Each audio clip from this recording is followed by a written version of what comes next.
Lepo pozdravljeni vsi skupaj.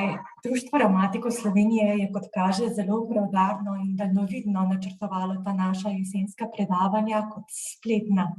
In tako smo danes lahko varno v našo družbo povabili revmatologinjo docent dr. Katjo Perdan-Pirkmajer z Kliničnega oddelka za revmatologijo Univerzitetnega kliničnega centra v Ljubljani. Govorila bo o vnetjih v črevesju, na koži in očeh. Zakaj? Ker bo govorila o avtoimunskih vnetnih boleznih, ki so z revmatičnimi boleznimi, kot je aksialni spondiloartritis, zelo povezane. Tako velik delež bolnikov poleg vnetne bolečine v križu doletijo še zunajskeletne težave. Prav tako velik delež bolnikov in bolnic bolezen doleti že v rodni dobi, tako da je zanje pomembna tema tudi načrtovanje družine in tudi te teme se bom dotaknila današnja gostja. Udeleženci pa ste vabljeni k postavljanju vprašanj na obe temi. Zapišite jih v okence za klepet, chat, ki se običajno kaže spodaj na zaslonu. Dogodek tudi danes snemamo in bo na voljo za ponovni ogled. Trajal bo 1 uro. Docent dr. Katja Perdan-Pirkmajer, veseli smo, da vas imamo lahko v tem divjem času v naši družbi vsaj to dragoceno uro. Se je naraščanje števila okužb s COVID-19 močno dotaknilo tudi vašega dela? Ja, sigurno se bo, no. Če ne še čisto ta hip, na žalost, smo spet tam, kjer pričakujemo, da se bo. Delamo na tem, da sicer čim kasneje, ampak verjetno to ne bo več nekaj, kjer bi pač mi sami lahko odločali, ko pridemo do takih situacij, ne. Ampak čeprav je to COVID in to že kar nekaj časa, že 2 leti, če se ne motim, pa zato ni nič manj revmatičnih bolezni in z njimi povezanih težav in prav je, da nanje ne pozabimo. Zato zdaj kar k predavanju o zunajskeletnih pojavnostih aksialnega spondiloartritisa, kar izvolite. Ja, hvala lepa, ne. Najprej hvala lepa na to najavo, pozdravljeni vsi, ki ste danes tukaj z nami in vas ta tema zanima in je hkrati ena takšna priložnost, da se morda malo oddaljimo od covida in poskušamo v bistvu res se spopasti še s kako drugo temo, ki seveda v tem času tudi vztrajajo in so vedno pač z nami. Upam, da se tole zdaj vidi. Vse, a ne? Tako da če kar začnemo, no. Kot že lepo najavljeno oziroma rečeno, je danes to predavanje morda posebno na nek način zato, ker se pač ne bomo pogovarjali o sklepih dejansko, pa tudi ne bomo se kaj dosti pogovarjali morda o sami hrbtenici, ampak o nekaj drugih pojavih, ki pa so lahko pri teh boleznih še kako prisotni in moteči in so tudi potrebni zdravljenja. Tako da bolezen, ki je osnova, je aksialni spondiloartritis. Se pravi, pogovarjali se bomo o tej bolezni, ampak nekaterih pojavih, ki se ne dotaknejo skeleta neposredno. Tako da predavanje sem dejansko razdelila v prvi polovici na te zunajskeletne manifestacije, kot ste že rekli. Tukaj bomo šli predvsem na to, kaj lahko recimo pričakujete ali pa se zgodi z očmi, s kožo, s prebavili. In potem na željo nekaterih pač članov, tudi društva revmatikov, potem še nekaj o rodni dobi, kar pa je morda nekaj, kar se na začetku, ko se bolezen začne, ali včasih pozabi, ali pa tudi ne, malo odvisno od tega, kdo je bolnik. Je pa prav, da se seveda tudi o tem kaj pove, tako da to bi bil potem drugi del današnjega predavanja. Zdaj, preden pa gremo neposredno na te prav zunajskeletne manifestacije, pa samo da malo opomnim, o čem sploh govorimo. Zdaj jaz sklepam, da tisti, ki ste danes prijavljeni na to predavanje, da se vas je spondiloartritis na katerikoli način nekako nekje dotaknil, če ne vaš direktno, morda kakšnega vašega svojca. In verjetno tudi veste, da to je zdaj pač znanje napredovalo v medicini od tistega prvega spoznavanja, ko smo na primer izvedeli oziroma ko smo imeli znanje o tem, da obstaja ankilozirajoči spondilitis, a ne. Danes govorimo o eni taki široki skupini bolezni, ki jih imenujemo spondiloartritisi. In po to zelo široko skupino, ki ima številne skupne lastnosti, v marsičem pa se lahko seveda tudi razlikujejo. Imate na eni strani morda bolj bolezni, ki prizadenejo ta osni skelet, kot rečemo, se pravi bolj hrbtenico, sakroiliakalne sklepe. Na drugi strani pa morda bolj bolezni, ki bolj te periferne, zunanje, manjše sklepe recimo tudi prizadanejo. V tej prvi skupini je tak prototip bolezni, dejansko ankilozirajoči spondilitis. V tej drugi skupini, kjer so bolj te periferne manifestacije, pa na primer psoriatični artritis. In tisto, o čemer govorimo danes, je ta leva stran na prejšnjem diapozitivu, se pravi tisto, kar bolj prizadene osni skelet v osnovi, kar imenujemo danes z nekim takim nazivom aksialni spondiloartritis. Sliši se zelo končno, ampak dejansko marsikje je zdaj že precej enostavno, zakaj tukaj gre. Ampak to, kar pa bi vas jaz rada danes opozorila, je, če pogledate tale trenutni diapozitiv, vidite, da ko govorimo o aksialnem spondiloartritisu, imamo napisano najprej to, kar je zelo pomembno za vsakega bolnika, kar ga običajno privede k nam, se pravi bolečina v križu, ko gre za ta aksialni spondiloartritis. Ta bolečina praviloma običajno je vse nekaj, kar se pojavlja pri mlajših in je nekaj, kar ni tisto, ko rečemo, da nas štihne, pa potem po enem tednu mine, ampak je to neka kronična bolečina, ki z nami vztraja vsaj 3 mesece. In potem še določene druge lastnosti, pri katerih je za samo diagnozo najbolj pomembno seveda to, da mi dokažemo vnetje v predelu sakroilekalnih sklepov. Če pogledate pa na tale levi spodnji, tale kvadratek oziroma pravokotnik, kjer je naštetih kar precej nekih lastnosti, ki jih imenujemo značilnosti spondiloartritisa, pa lahko vidite noter to, kar je malo bolj odebeljeno, uveitis. Se pravi, to je eno izmed vnetij oči. Pa vidite, da je noter navedena luskavica, kar je pač ena izmed oblik prizadetosti kože. Pa vidite na primer tudi Crohn ali pa ulcerozni kolitis, se pravi, tu gre pa za kronične vnetne črevesne bolezni, se pravi nekaj, kar ne povezujemo direktno sicer z vnetjem v sklepih ali v hrbtenici, pa vendarle so tukaj noter navedene. In to zakaj? Ker so pač s temi bolezni, konkretno tu govorimo o aksialnem spondiloartritisu, lahko zelo tesno povezane in dejansko po nekaterih razvrstitvah sodijo med tako imenovane značilnosti teh bolezni. Se pravi, tisto, kar sem zdaj omenila, vidite tukaj pod F, prizadetost črevesja oziroma vnetje črevesne sluznice, pa tule pod G imate recimo eno tako vnetje oči, pa recimo kožno prizadetost tukaj gor pod E je ena takšna oblika luskavice, pa seveda teh manifestacij lahko še veliko več različnih. Zdaj, koliko je dejansko tega, podatki so seveda nekoliko različno, odvisno od študije, odvisno od populacije, kjer pač to gledajo. Tole je pač eden izmed tistih podatkov, ki so tudi na strani ASAS-a objavljeni, se pravi te posebne skupine, ki se z spondiloartritisi ukvarja. In vidimo, da tukaj v tej skupini bolnikov je nekako v okrog 40% bolnikov, kadarkoli tekom njihove bolezni bila prisotna tudi ena izmed teh, kako rečemo, zunajsklepnih ali pa zunajskeletnih manifestacij. In tisto, kar je tukaj v modrem, je prizadetost oči po tipu tega anteriorni uveitis, rečemo, se pravi vnetja tega sprednjega dela, to je tisto, kar je najpogosteje. Potem pa imate lahko v približno enakih odstotkih še luskavico ali pa vnetno črevesno bolezen in ne pozabiti na to, da seveda imamo vedno tudi bolnike, ki imajo lahko na žalost prisotnih tudi več teh različnih manifestacij hkrati ali pa lahko v različnih časovnih obdobjih, ampak vse pri eno in istem bolniku. Zdaj, tole so eni izmed novejših podatkov, tole je bilo, veste, da smo mi, slovenski revmatologi, zelo tesno nekako sledimo mednarodnim smernicam tega posebnega zveze EULAR, kot jo imenujemo, no, in na lanskem EULARju, na kongresu te zveze, je med drugim bilo tudi tole objavljeno, eni izmed podatkov, koliko zunajskeletnih manifestacij lahko pričakujemo. Poudarili so že takrat, da je to vsekakor nekaj, kar je pomembno. In recimo po teh njihovih podatkih je imel eden od 3 bolnikov z aksialnim spondiloartritisom vsaj eno takšno manifestacijo. In če pogledamo te odstotke, so bili nekako prevalenca prizadetosti oči do 23%, pa luskavica okoli 10%, pa vnetna črevesna bolezen tam nekje do 6%. Tole je še ena taka zanimiva, relativno sveža objava, kjer so na primer gledali v večji skupini bolnikov, kako je, če jim sledijo z leti. Tole so dejansko podatki, vidite na levi ženske, na desni moški.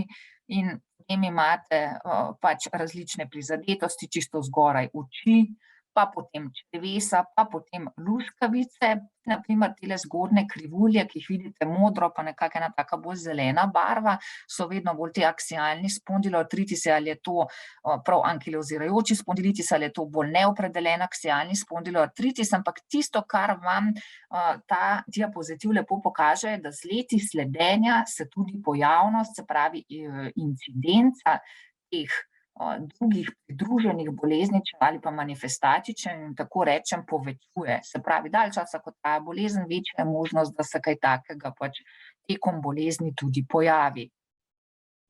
No, in če zdaj povemo nekaj tudi o vsaki posamezni izmed teh omenjenih manifestacij.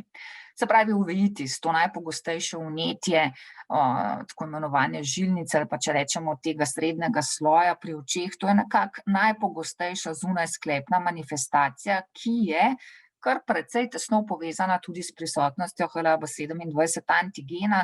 Tukaj obstajajo različne teorije, na kakšen način bi tudi ta antigen dejansko lahko vplival na nastanek tega vnetja. Ampak tisto, kar je za nas dejansko pomembno, je to, da pač vemo prvič, da je to nekaj, kar se pri teh boleznih lahko pojavlja. Če pogledate tukaj levo zgor, je en tak presek čez oko in dejansko, ko govorimo o tem anteriornem uveitisu, gre za vnetje v tem predelu, kjer imate recimo iris tukaj napisan, ali pa včasih je tudi tale ciliarnik zraven vnet, to je tisto, kar nekako je običajno najpogosteje.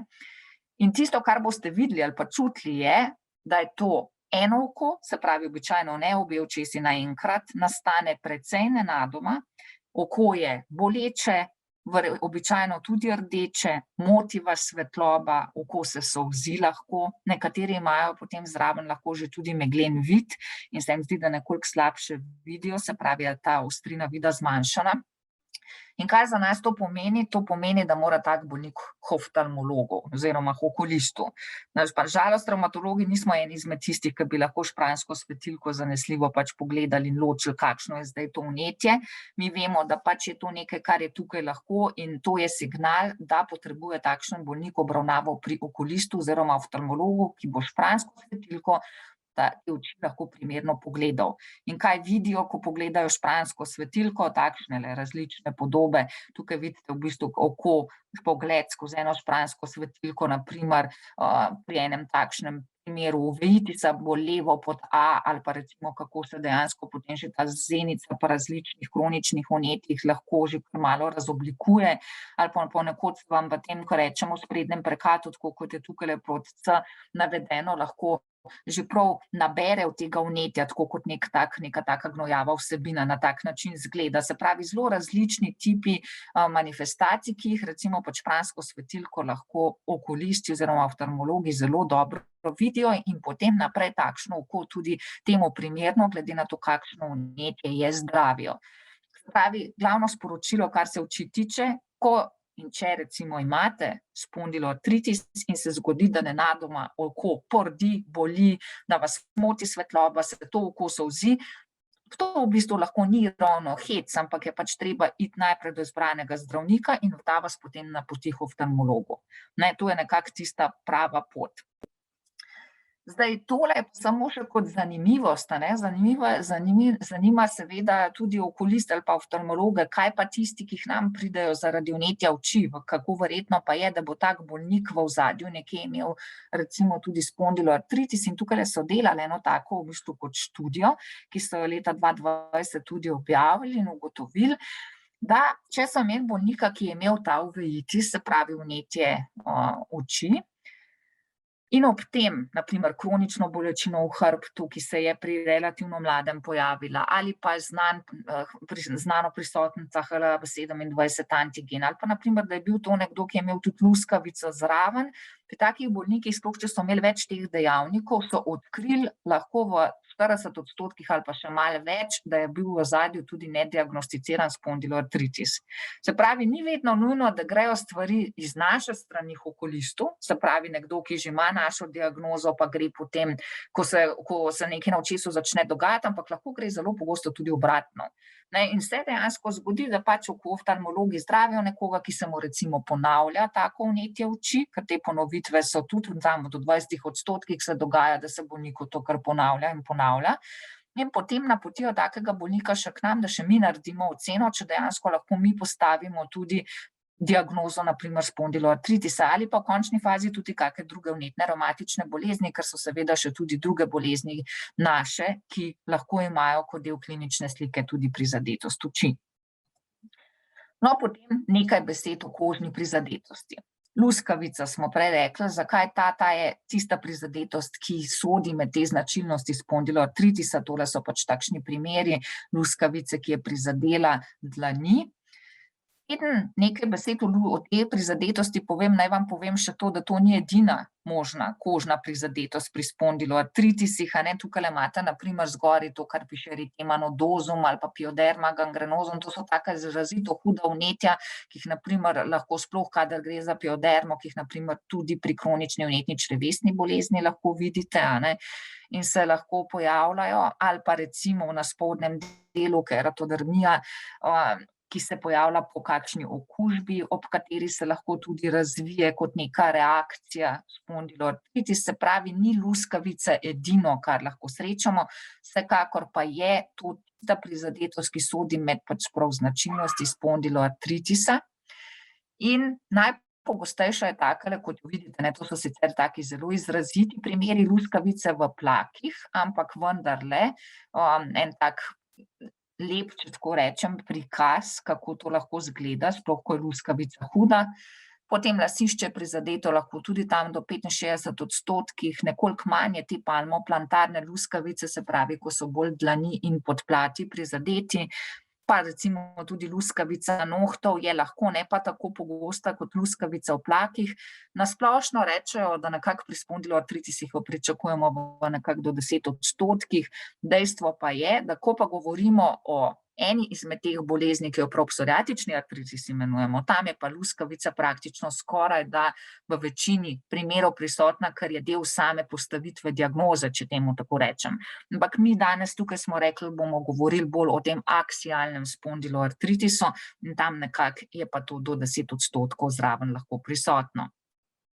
No, tukaj je še nekaj takih v bistvu primerov, če gledate na desni strani, to je nekaj, kar je bolj luskavica v teh intertringinozna, kolikor ji rečemo, ali pa bolj kapljična, kot je tukaj pod C navedeno, ali pa potem bolj te palmoplantarne, se pravi na dlaneh in stopalih, kot je tamle A in B, bolj na levi strani, pa seveda spodaj še prizadetost nohtov.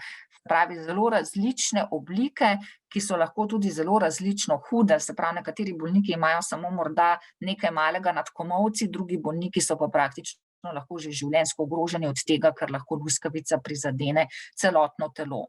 No, vsekakor tisti, ki zdravi luskavico, in jo zna najbolje obravnavati, seveda dermatolog.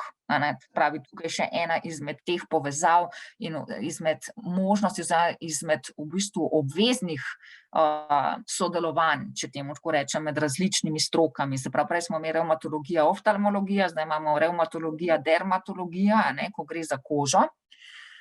Tole, kar sem vam pa hotela pokazati, je pa, da imamo pa seveda danes na voljo tudi že zelo različna zdravila in da ta zdravila pač lahko na zelo različne te aspekte pri spondiloartritisu dobro delujejo. Če pogledate zgornji, tole, kar imate na tem diapozitivu, so bolj zaviralci TNF-alfa, se pravi ena izmed bioloških zdravil, kjer vidite, da kamorkoli pogledate, ne glede na to, ali je to luskavica, ali je to pioderma, celo gangrenozum, kjer je sicer krogec nekoliko manjši, ali pa če je to na primer spondiloartritis, ali pa lahko na koncu imate tudi psoriatični artritis naveden, to zdravilo deluje dobro, ali pa če rečemo, je dokazano učinkovito. Se pravi, če damo določena izmed teh zdravil, lahko pokrijemo ali pa zdravimo kar precej različnih teh domen oziroma različnih prizadetostih po različnih delih telesa z eno in istim zdravilom, a ne. In v tem sodobnem času imamo seveda zdravil še vedno več, tukajle so navedena še zdravila, ki jih imenujemo, ta prvi dve sta zaviralca enega drugega interleukina, interleukin 17 ga imenujemo, in ta so sploh, kar se tiče luskavice, tudi zelo, zelo učinkovita. Je pa res, da pri zdravilih je vedno tako, da moramo pogledati takrat bolnika v celoti in z vsemi njegovimi prizadetostmi. A ne, če je to nekdo, ki ima prizadeto hrbtenico pa luskavico, zberemo morda bolj eno zdravilo, če je to nekdo, ki ima zraven lahko prizadeto še črevo, pa lahko to črevo močno vpliva ponovno na izbiro zdravila oziroma za vsakega bolnika rečemo tisto, kar bo zanj najbolj primerno. A ne, in možnosti za to izbiro danes imamo že kar nekaj. No, in če zdaj preidem še na ta tretji del, ko gre za zunajskeletno prizadetost, črevo, da tudi tukaj je precej teorij, kaj je bilo prej, pa kaj kasneje. Dejstvo je, da neka povezava tudi med tem vnetjem v sklepih in samo črevesno sluznico ali črevesom je.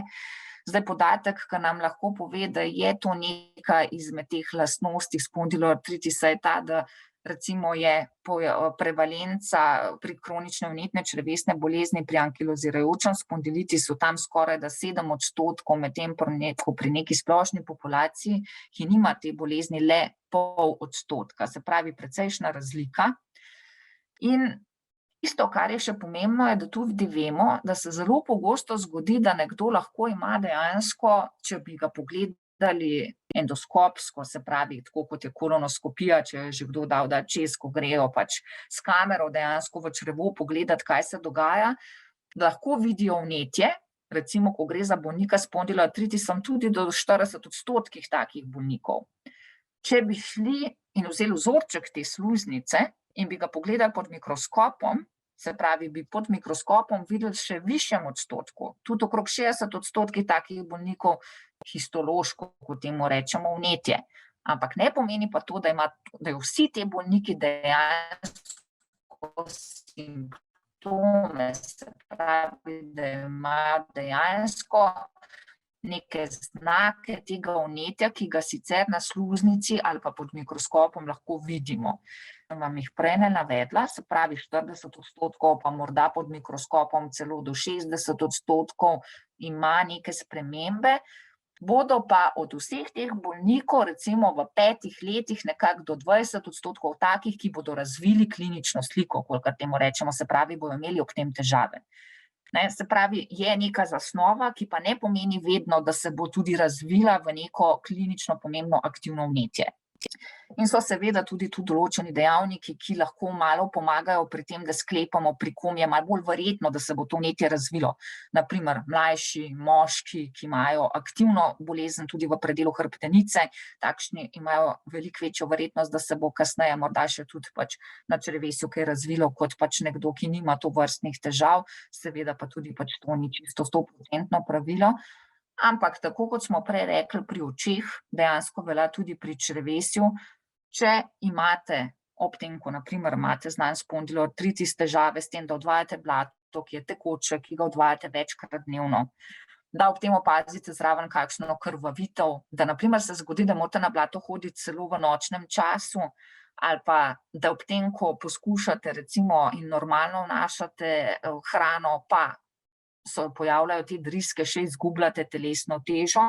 To so neki taki simptomi, ki morajo dati vedeti, da to ni nekaj, pri čemer bi kar čakali, ampak pač zahtevajo nadaljnjo obravnavo pri gastroenterologu, se pravi pri tistem zdravniku, ki bo lahko dejansko s kamero, z endoskopom tudi pogledal v takšno črevo, v takšna prebavila, opredelil, kakšen tip vnetja je in potem kasneje pač poskrbel, da bo tudi v tem predelu vnetja pač ustrezno zdravljeno.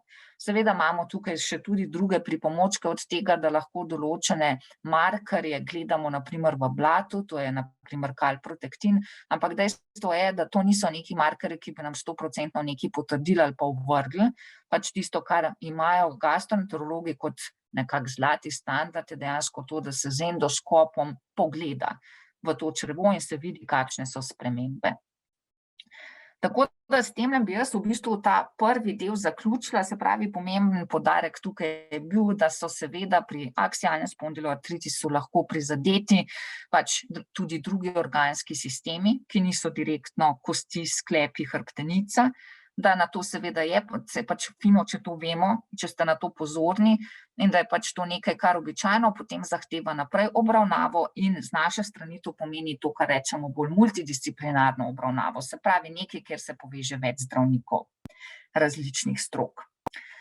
Zdaj pa, pejmo še na ta drugi del, ko pa morda jaz rečem, je lahko tak bolj spodbuden, kot to, da gledamo, kakšna so pač vnetja oči, pa rdeče oči, pa vse te težave, ki so lahko res zoprne, lahko nevarne, ki močno vplivajo na kvaliteto življenja. Pejmo zdaj malo še na to, kaj pa je z rodno dobo, a ne pa s temi lepšimi stvarmi v življenju. Preden gremo na to, bi v bistvu opozorila na tele naše podatke, a ne. Aksialni spondiloartritis seveda rečemo, da je nekaj, kar je pogosteje pri mlajših moških, kar je res. In če pogledate tele številke tukaj, vidite, da tale bolj zelen stolpec so moški, bolj rdeč ženska in vidite, da je zelen vedno višji. Ampak to še ne pomeni, da tega ni pri ženskah. A ne, se pravi, tudi ženske to bolezen imajo, imamo, kakorkoli že. In tudi tukaj vidite, če pogledate, kje je tega največ, 30-39 let, to je še vedno, sploh v današnjih časih, zelo pomembno obdobje, kar se tiče rodne dobe. Zdaj, nosečnost, vemo, da je neko posebno stanje. Fiziološko stanje, to ni neka bolezen, ampak je pač nekaj, kar je del nas, del našega pač življenja. Seveda pa pomeni za žensko telo takrat precejšnjo obremenitev, ker se telo spremeni.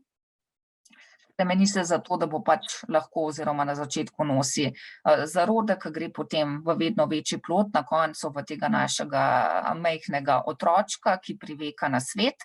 In zato, da se to zgodi, je potrebno zelo veliko sprememb v telesu. Če pogledate tole, vidite, da je volumen krvi v nosečnosti močno povečan, se pravi težak je že sam s tem, da imamo več krvi, prenašamo naokrog, se lahko, če pogledamo tule številke, od tam 3,5–4 litre, lahko gre sploh, če bi imeli dvojčke, tam tudi na več kot 6 litrov krvi, a ne.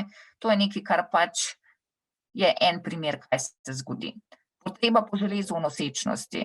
Pač takrat v času nosečnosti je ta potreba lahko napram temu mogoče 1,5 miligramu na dan, tudi do 7.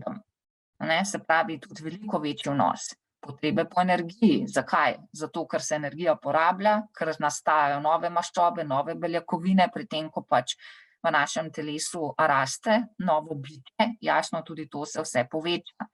In za vsem tem, to, kar je morda sploh tudi z stališča samih revmatoloških bolezni zelo pomembno, številne hormonske spremembe, do katerih takrat pride, če pogledate te nivoje, ki so močno povišani, naprimer progesterona, estradiola in tako naprej. Pravi, to so vse stvari, ki seveda se takrat v telesu dogajajo in ki seveda lahko vplivajo tudi na kaj drugega. Pravi, ko gre za nosečnost, pa te naše bolezni, zdaj danes seveda tu govorimo o aksialnem spondiloartritisu in tudi v tem delu pač se predvsem naslanjam na to bolezen, se seveda postavljajo pa v tem različna vprašanja. Kako sama bolezen lahko vpliva na nosečnost, kako nosečnost vpliva na bolezen, kako lahko, to se ženske pa tudi moški zelo pogosto pač sprašujejo, ali bojo zdravila kaj naredila, pač kako lahko vplivajo na otroka in tako naprej. Se pravi, vprašanj je seveda veliko in so zelo tehtna. Zdaj, imamo pa danes že tudi kar precej podatkov. Če pogledamo samo nosečnost, izide nosečnosti pri aksialnem spondiloartritisu, tole so bolj podatki za zgodnjo bolezen, so nekako ugotovili, da le 75% bolnic pač rodi donošenega otroka, se pravi ne le, ampak da 75% bolnic rodi, kar je zelo primerljivo s podatki splošne populacije. Se pravi, ni to nekaj, kar bi bilo zelo spremenjeno, seveda imamo tudi tukaj določene odstotke, vse od spontanih splavov, prezgodnjih porodov in tako naprej, ampak so podatki pač primerljivi tudi z nekom, ki te bolezni nima. Nekako so gledali srednjo starost v prvi nosečnosti, za žensko je bila 27,3 leta. Ugotavljajo pa seveda, če je to bolnica, ki pač je bila zdravljena naprimer z biološkim zdravilom, da zelo pogosto ob tem, ko se je nosečnostni test pozitiven, seveda zdravili prekine, in potem, ko so jim kasneje sledili, so pač ugotavljali lahko tudi kakšne večje vrednosti vnetnih parametrov, kar nekako je logično, če bolezen ne zaradi same nosečnosti, ampak bolj zaradi same osnovne bolezni, ki bi verjetno tudi v tistem času nosečnosti pri nekaterih nosečnicah potrebovala tudi zdravljenje osnovne bolezni, kljub temu, da pač je v teku nosečnost. Zdaj, načeloma, kar se tiče samega prav ankilozirajočega spondilitisa, se pravi tega rentgensko dokazanega vnetja, tudi tukaj načeloma podatkov o neki znižani plodnosti ni in potek je precej podoben, kar se nosečnosti tiče, kot pri zdravih nosečnicah. Je pa seveda precej različno, kar se aktivnosti bolezni tiče, je vsaj okrog 50% takih nosečnic, kjer je aktivnost bolezni nespremenjena, pa so takšne, kjer se lahko bolezen med nosečnostjo poslabša, in tudi takšne, kjer se dejansko bolezen med nosečnostjo izboljša. Načeloma kar precej pogosto pričakujemo, da po samem porodu, ko pride do vseh teh hormonskih sprememb, lahko pride do poslabšanja osnovne bolezni. Ampak to, kar je pomembno, je to, da če mi to vemo in vse dobro načrtujemo, potem lahko tudi pravilno ukrepamo, tudi pri nekom, ki pač takšno bolezen ima. Gleda so, kakšne vzorce nekako lahko pričakujemo s strani nosečnosti pri teh boleznih, in nekako kar pogosto so videli neka poslabšanja tam okoli 20. tedna nosečnosti, pa potem izboljšanja v tem zadnjem trimestru. In tole so pa recimo primeri, ko so gledali posamezne nosečnice, se pravi vsaka takšna krivulja, tukaj je posamezna nosečnica, kako je šlo, kar se tiče aktivnosti bolezni, na primer, pa vidite, da so pač kar precej različne. Zelo velike takih, kjer je ta aktivnost nekako bila zelo podobna skozi celotno nosečnost, potem pa tudi taki, kjer recimo kot tale modra, kjer se je dejansko po porodu okrog 6. tedna aktivnost precej poslabšala, sploh glede na to, kaj je bilo med nosečnostjo, se pravi kar precej različnih variant, na katere pač moramo seveda biti pripravljeni. Če gledamo v primerjavi z revmatoidnim artritisom, lahko pri ankilozirajočem spondilitisu še v nekoliko višjem odstotku pričakujemo poslabšanje bolezni po porodu, ampak vsekakor to ni nekaj, kar bi zdaj nam pregnalo strah v kosti in zaradi tega pač ne bi načrtovali družine. Je pa vsekakor nekaj, kar nam pove, da ko imamo neko tako kronično bolezen, je seveda fino dobro načrtovati, kdaj bomo recimo tudi spočili otroka, ali pa kdaj bomo šli v to, da se bomo odločili za nosečnost. In eden nekako glavnih vodil tukaj pri tej bolezni, pa tudi pri v bistvu vseh ostalih naših boleznih, je ta, da če se le da, se odločimo za nosečnost takrat, ko je bolezen umirjena. Seveda pa se tukaj zavedamo tega, da so določene bolnice, ki tega ne dosežejo, če nimajo določenih zdravil. In tudi kar se tega tiče, bom pač zdaj še nekaj besed povedala. Zdaj, ko govorimo o zdravilih in o tem, kako bo zdravilo vplivalo na plod, pa kasneje na otroka, je tukaj vmes ena pregrada placenta, ki seveda ima različnih funkcij. Vse od tega, da prenaša hranili, tudi odpadne. In višja kot je nosečnost, tanjša je ta pregrada, in ne le to, hkrati ima ta pregrada običajno že tudi več raznih teh transporterjev, jih imenujemo, ki pač določene snovi lahko prenašajo v eno ali drugo smer. Če pogledamo protitelesa, se pravi, med protitelesa sodijo ne samo protitelesa, ko so materina, na primer, ali pa cepiva, ali pa biološka zdravila in tako naprej. To so imunoglobulini, ki zahtevajo za to, da prehajajo čez placento en poseben mehanizem, se pravi te tako imenovane transporterje, ki sem jih že omenila, in te transporterje nastanejo tam okoli 13. tedna. Se pravi, ko nastanejo transporterji, takrat se tudi na primer biološka zdravila lahko prenesejo, pred tem časom se ne prenašajo. To je ena taka stvar, ki je že fino, da vemo. Potem Kar se tiče drugih zdravil, je tako. Nesteroidna protivnetna zdravila, še eno osnovnih zdravil pri aksialnem spondiloartritisu, in to so zdravila, ki jo praviloma jih v prvih 2 trimestrih lahko uporabljamo, ne. Kasneje tam sploh po 28. pa po 32. tednu pa sploh pa jih običajno ukinemo. Imamo pa seveda danes na voljo že tudi druga zdravila in dejstvo je, da pri nekom, pri neki, na primer, bolnici, kjer bolezni ne moremo umiriti brez biološkega zdravila, ima ta tudi v času nosečnosti lahko zdravila, kot so določeni TNF-alfa zaviralci. Tukaj, na primer, je zdravilo Certolizumab Pegol, eno izmed tistih, kjer dejansko danes vemo, da jih lahko uporabljamo tudi tekom celotne nosečnosti in celo potem naprej med dojenjem, ker so tudi na tem že naredili nekaj študij. Tako da tukaj je prišlo do številnih premikov, ki močno olajšajo to, kar sem prej rekla, načrtovanje, kdaj, v katerem obdobju zanositi oziroma kako potem tudi naprej v primeru, da se bolezen aktivira, da se poslabša, da lahko v bistvu tudi takrat naredimo in zdravimo in pomagamo nekaj, takšni nosečnici in seveda tudi vsem ostalim v to vpletenim. Tisto, kar je en tak pomemben podatek še, je, da takrat, ko na primer nosečnica jemlje oziroma je zdravljena z biološkimi zdravili, kot so zaviralci TNF-alfa, moramo biti pri otročku potem kasneje bolj previdni pri cepljenju z živimi cepivi. Običajno takrat potem počakamo vsaj do 6. meseca otrokove starosti, kar se teh cepiv tiče.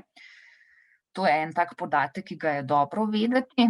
V ostalem pa lahko dejansko po vsem tem, kar sem vam zdajle povedala, nekako zaključimo, da kljub temu, da če se že zgodi, da imate eno tako kronično bolezen, kot je aksialni spondiloartritis, je dejansko z vsem znanjem, ki je na voljo, jasno, da to ne pomeni, da ne morete normalno živeti v smislu tega, da tudi normalno načrtujete družino, da ste noseči, da rodite otroka in to brez nekih posledic, ki bi se jih v bistvu posebej bali.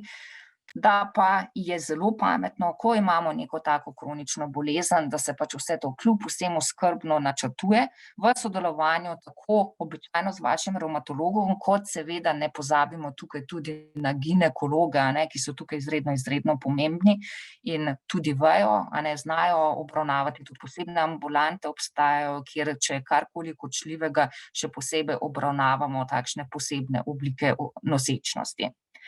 Tako da s tem bi se jaz v bistvu zdaj zahvalila za vašo pozornost, upam, da vas nisem preveč utrudila z vsemi temi podatki in sem na voljo še za kakšno vprašanje.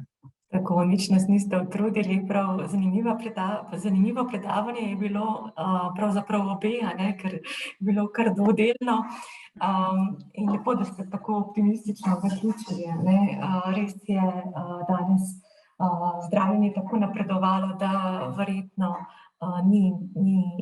ni posebnih ovir za nosečnost pri aksialnem spondiloartritisu.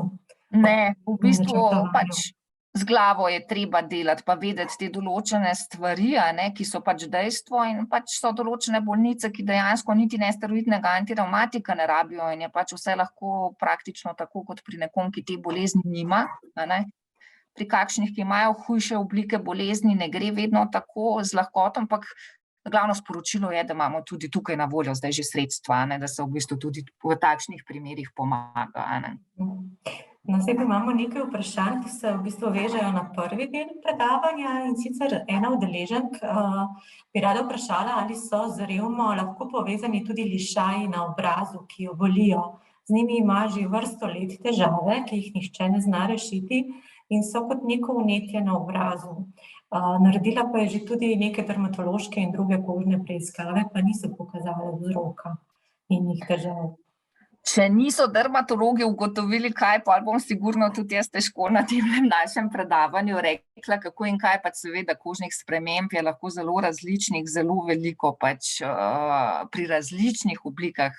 Ne bom rekla, da je to nekaj, kar bi prav pričakovala pri aksialnem spondiloartritisu, ampak so pa lahko kožne spremembe tudi druge, ampak običajno, ne, če ni to nekaj, kar je tako jasno, so dermatologi tisti, ki tukaj res potem delajo diagnostiko, se naredi tudi biopsija, se naredijo te histološke preiskave pod mikroskopom, in se potem glede na vse to ugotovijo, zdaj lahko kaj rečemo, kaj bi to bilo, pa kaj ne, se pa jasno tudi zgodi včasih, da stvari ostanejo nepojasnjene, ne, vedno ni vseh odgovorov. Je pa verjetno koristno, da ko imamo kakšne težave, recimo na koži in gremo k dermatologu, pridemo na koncu do dermatologa, da mu povemo tudi, da imamo revmo, če imamo revmo. Ja, absolutno, ne. Ja, je to tako, ko kamorkoli pridemo, je dejansko pomemben ta podatek. Vem sicer, da so vprašanja pač različno bogata, če temu tako rečem, o drugih boleznih, malo odvisno o tem, kam in kako pridete, ampak dejstvo je, da to, k čemur mi rečemo, tudi druge bolezni, so nekaj, kar so del te zgodbe, ki je vedno pomembna. Ker lahko pride potem do različnih povezav ali pa pač do kakšnega odkritja na novo, če imamo še te dodatne podatke. Včasih pa morda tudi kakšne preiskave manj, če imamo dovolj ostalih ustreznih podatkov. Tukaj v chatu imamo še eno zanimivo vprašanje o še eni potencialni zunaj sklepni manifestaciji, in sicer zobozdravstvenih težavah.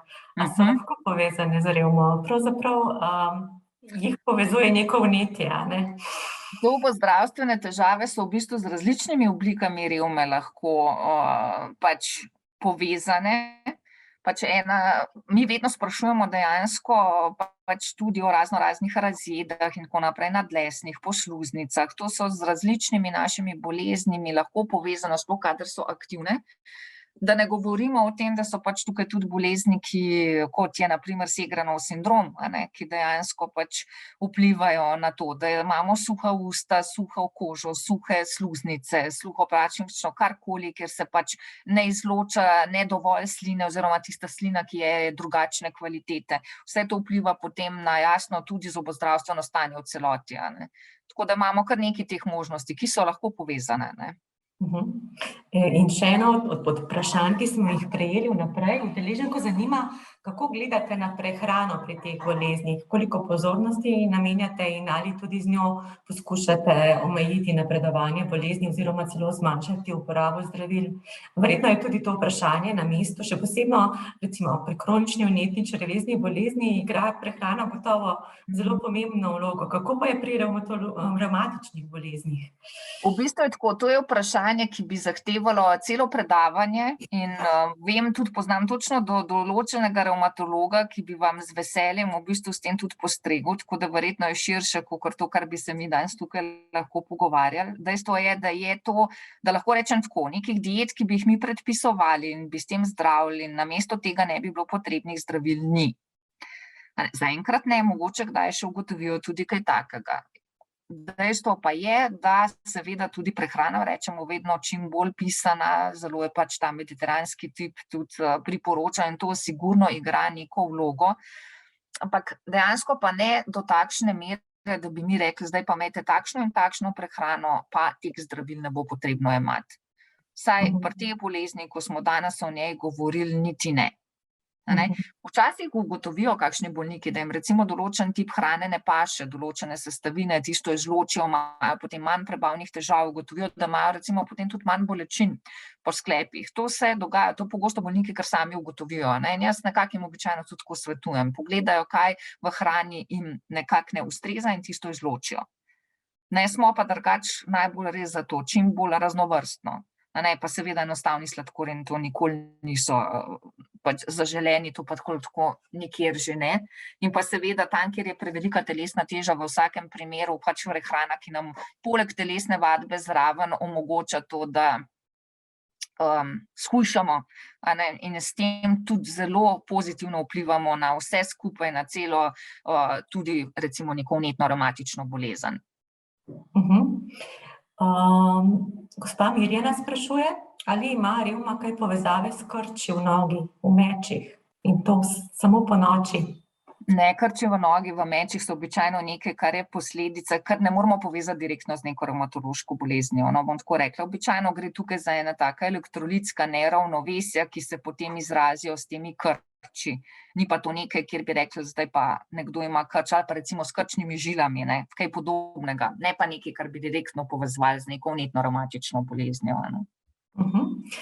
Gospa Gordana sprašuje, kolikšna je verjetnost, da ima nekdo, ki ima več let, 20 ali več, luskavico, da ima tudi revmo. Ali svetujete takemu pacientu, da obišče revmatologa? Kar tako ne. A ne?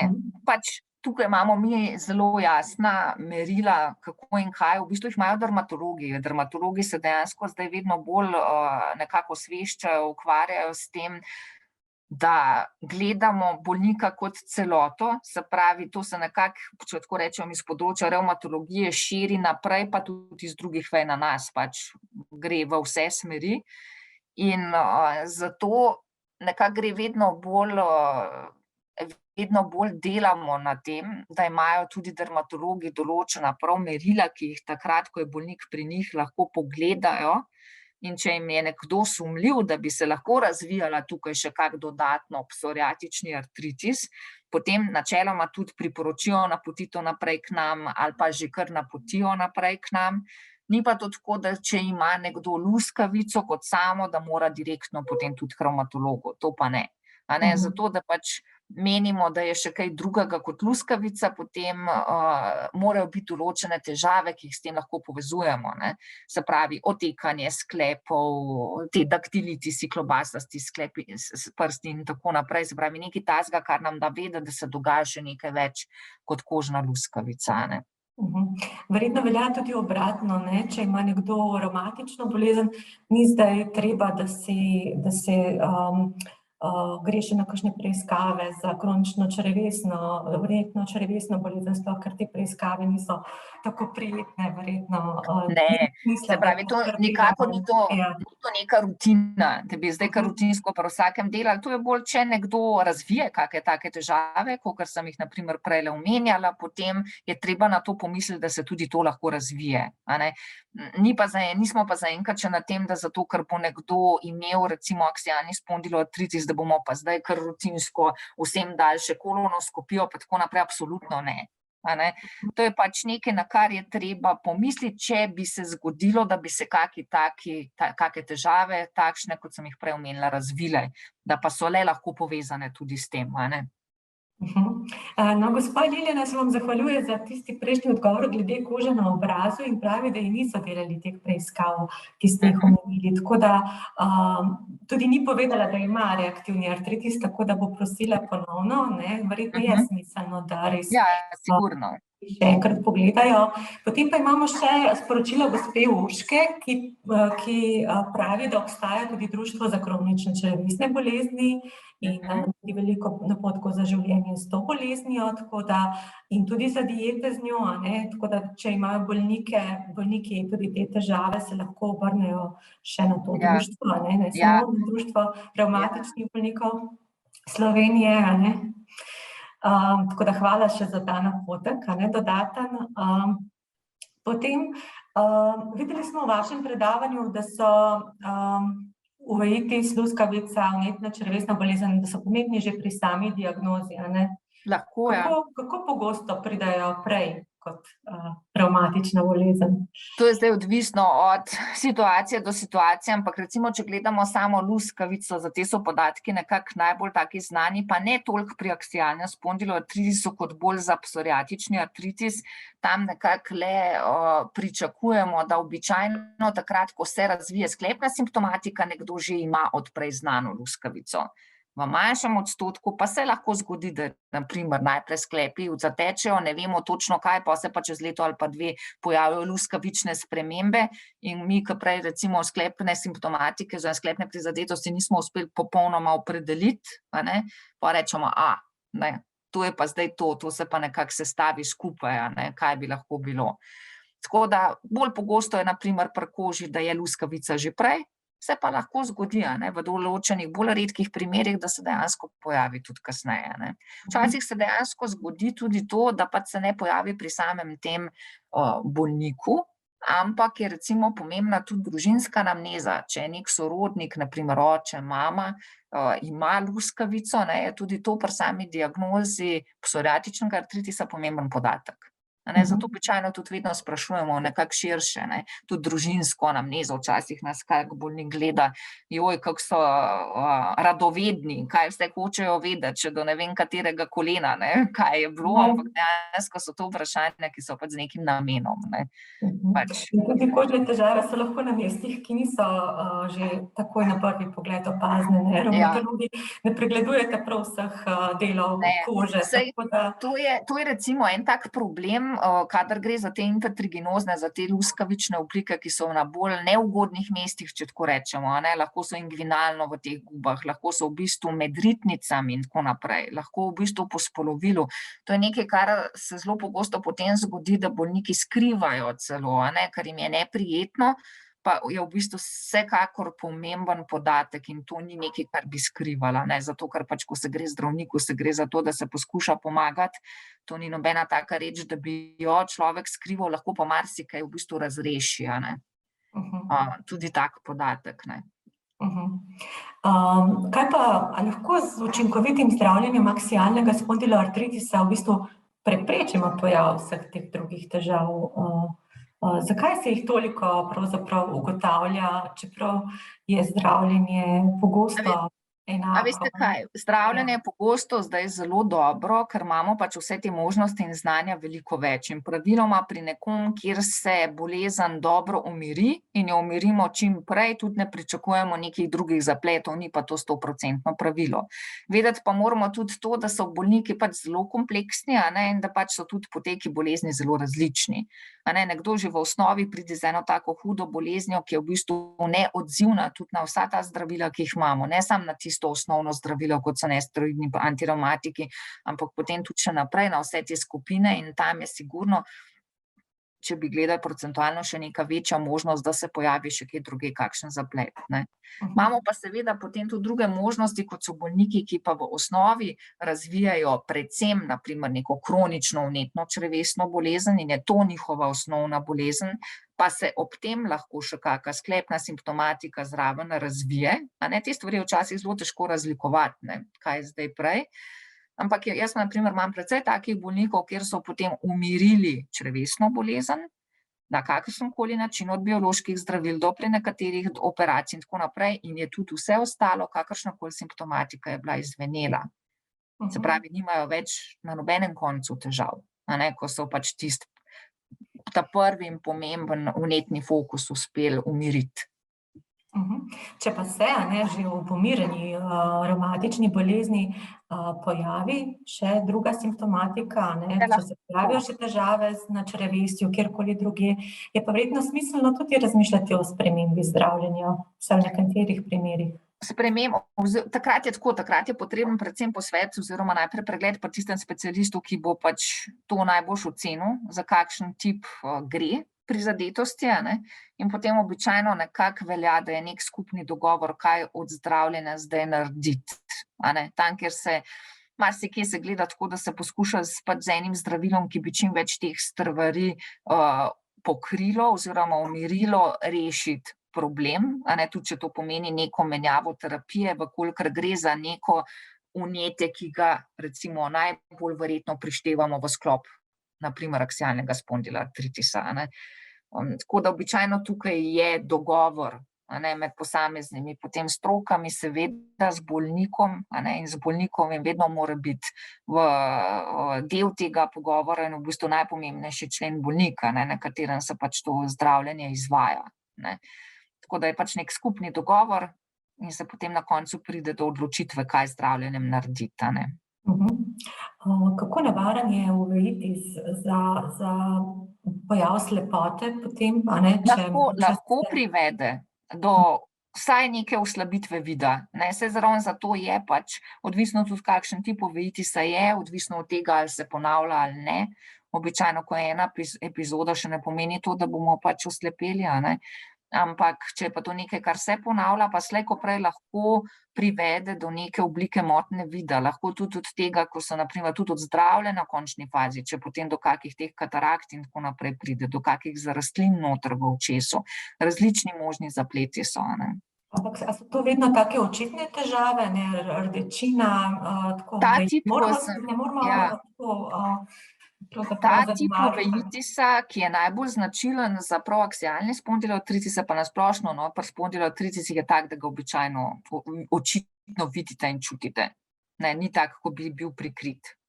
Ne, so pa seveda lahko tudi pri otrocih, na primer, poznamo določene oblike bolezni, kjer vemo, da so lahko zraven tudi tiha vnetja oči in kjer jih potem načrtno prav iščemo, ampak pa tej konkretni skupini bolezni to ni nekaj, kar bi pač rutinsko zdaj pregledovali, ampak je pa pomembno, če nastane kakršnakoli ta simptomatika, ne.